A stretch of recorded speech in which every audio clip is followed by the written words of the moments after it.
Good morning students. मॉन्ट्रेसियर के online class में आज आप लोगों का फिर से स्वागत है। स्टैंडर्ड 7 में आप लोगों को मैं चैप्टर 6 पढ़ा रही थी।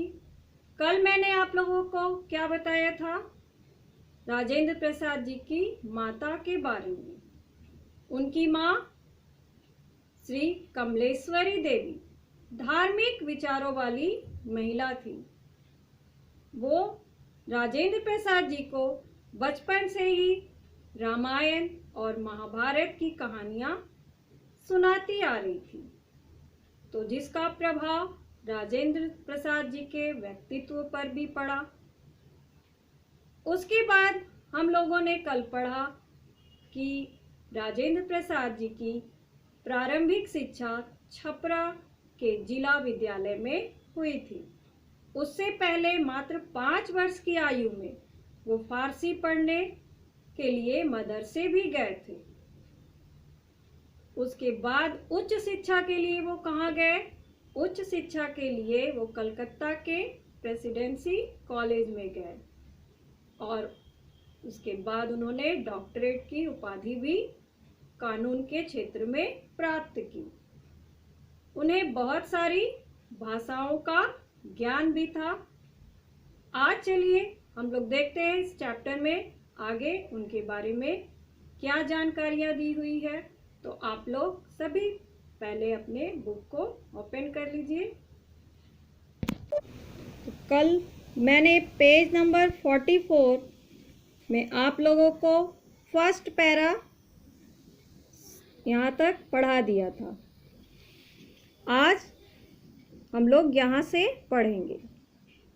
तत्कालीन प्रचलित परंपरा के अनुरूप मात्र 12-13 वर्ष की आयु में उनका विवाह राजवंशी देवी के साथ हो गया, लेकिन यह विवाह इस अटल साधक के विद्यार्जन में कभी भी बाधक नहीं बना।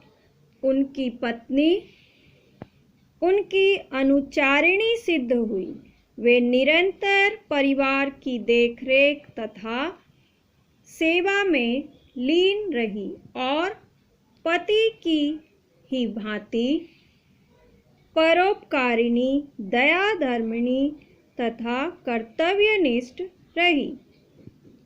तो इस पैरा में उनके जीवन के बारे में यह बताया जा रहा है कि जब उनका विवाह हुआ किसके साथ? राजवंशी देवी के साथ।